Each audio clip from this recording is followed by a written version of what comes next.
गरीब की शादी। शशि की सौतेली माँ ने उसकी शादी की तो बड़े घर में, लेकिन पति कोई काम न करता। आप ससुर जी के साथ काम पर क्यों नहीं जाते? हाँ जाऊंगा, लेकिन कल से।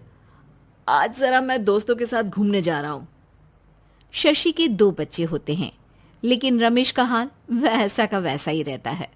एक दिन, सुनिए ना, बच्चा रो रहा है, इसके दूध के लिए पैसे नहीं है। अरे तो पिताजी से ले लो ना।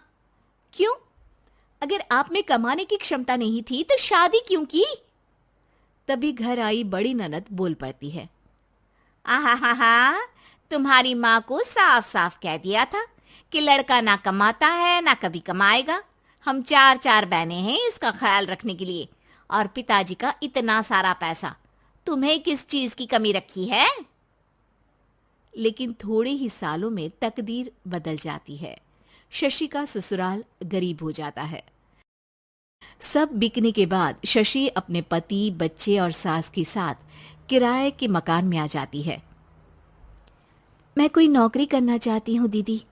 अरे इतने बड़े घर की बहू थी शशि, तुम नौकरी करोगी? नहीं नहीं नहीं नहीं। नहीं करूंगी तो घर कैसे चलेगा? बच्चों को भी तो पालना है ना। तभी शशि का भाई आ जाता है। शशि, ये ले राशन का सामान, किसी भी तरह की कोई भी जरूरत हो तो बताना। भाई, अब मैं नौकरी करूंगी। देख बहन, वैसे तो मैं तेरे साथ हूं, लेकिन हाँ, मैं ये भी चाहता हूं कि तू अपने पैरों पर खड़ी हो जा। शशि को एक प्ले स्कूल में छोटे बच्चों को संभालने की नौकरी मिल जाती है।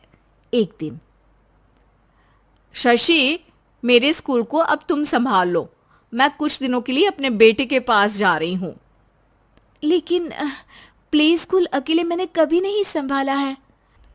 अब ये सब मैं नहीं जानती।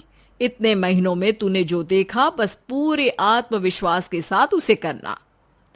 शशि नीलम के जाने के बाद पूरे 1 महीने उसका स्कूल अकेले संभालती है, और फिर एक दिन आता है जब वो अपना खुद का स्कूल भी खोल लेती है। वाह शशि, तुमने आज मेरा सर गर्व से ऊंचा कर दिया। तुम्हारा यही आत्मविश्वास तुम्हें बहुत आगे ले जाएगा।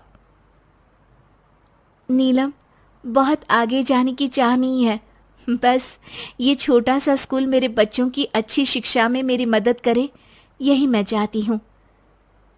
शशि थोड़े थोड़े पैसों से ही अपना परिवार पाल रही थी। एक दिन उसके घर उसकी बड़ी ननद आती है। अरे भाभी, घर में कूलर तो लगा लेती, मेरी माँ को कैसे पंखे में लिटा रखा है? अरे तो शशि कौन सा एसी लगा कर सो रही है? वो भी तो यहीं रहती है ना मेरे पास। ज्यादा यहाँ आकर मेरी बहू को परेशान न किया करो। हाँ हाँ, मुझे भी शौक नहीं है इस छोटे से घर में आने का। मैं तो बस ये बोलने आई थी कि मेरे बेटे की शादी है तो ननिहाल का जो नेग होता है वो ले आना। हाँ हाँ, जितना बनेगा कर देंगे, और ना हुआ ना तो वो भी नहीं करेंगे। तभी शशि बोल पड़ती है। अरे नहीं नहीं माँ जी, रीटा घर की बेटी है, उसके ससुराल वाले उससे शादी पर पूछेंगे कि मायके से क्या मिला। रीटा, तुम मुझे सामान की लिस्ट भेज देना, मैं पूरी कोशिश करूंगी कि तुम्हारी हर डिमांड को पूरा करे। अच्छा, मैं खाना लगाती हूँ। शशि ये बोलकर किचन में चली जाती है।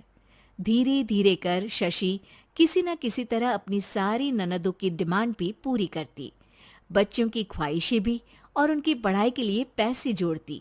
एक दिन जब शशि का बेटा 12वीं पास करके आता है। माँ, अब तुझे काम करने की जरूरत नहीं है। मैं अब कोई ना कोई नौकरी करके पढ़ाई भी साथ कर लिया करूंगा। शशि को लगता है कि बेटा और आगे पढ़ाई करे, लेकिन वक्त की मार के कारण वो बेटे को काम के लिए हाँ कर देती है। अब बेटा एक बैंक में चपरासी बन जाता है। लड़का देखने में तो बड़ा अच्छा है, अंग्रेजी भी पटर पटर बोलता है, फिर चपरासी क्यों? लड़का सारी बात मैनेजर को बता देता है। अच्छा, तो मैं तुझे एक मौका देता हूँ।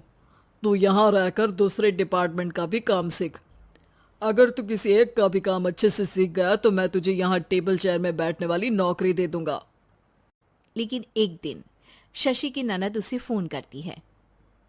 अरे भाभी, देखो मायका तो मेरा तुम लोगों से ही है।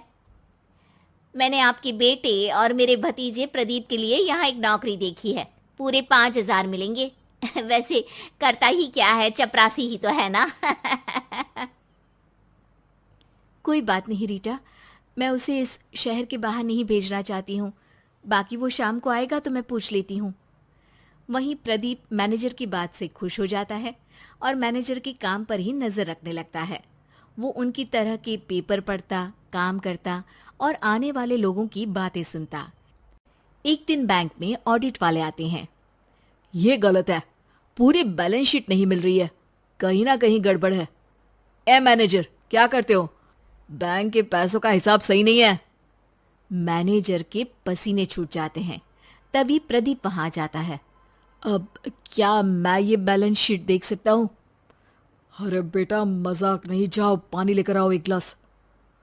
प्रदीप मैनेजर को पानी लाकर देता है और फिर ऑडिटर से कहता है, देखिए सर, मैं आपको बता सकता हूँ कि कैसे बैलेंस शीट को आप लोग गलत तरीके से जोड़ रहे हैं। ऐसा बोलकर प्रदीप एक एक कर सारे डाउट क्लियर कर देता है। अरे हाँ, ये तो पॉइंट हमने देखे ही नहीं थे। गुड, कौन है ये बच्चा? तभी मैनेजर बोल पड़ता है, अब हमारे यहाँ अकाउंट में नया आया है। ऑडिटर के जाने के बाद, वाह प्रदीप, आज तो तुमने मेरी नौकरी बचा ली। और आपने भी तो मेरी नई नौकरी लगा दी, अकाउंटेंट की। बस फिर क्या था, प्रदीप ने एक बार जो सफलता की सीढ़ी चढ़ी, बस चढ़ता ही चला जाता है। फिर एक दिन शशि की ननद, अरे भाभी कैसी हो? घर को तो बड़ा ही सुंदर चमका रखा है। अरे बेटी, कैसे आना हुआ? तू तो इस छोटे से घर में आना भी नहीं चाहती थी। कोई खास काम है क्या? अब हाँ, वो माँ, मेरा जो मजला बेटा है ना, वो अकाउंट से पढ़ाई कर रहा है, तो प्रदीप से बोलकर उसकी भी कहीं अच्छी नौकरी लगा दो ना। सास और शशि समझ जाते हैं कि कैसे पैसे आते ही लोगों के बात करने के तरीके से लेकर रिश्ते निभाने तक में बदलाव आ जाता है।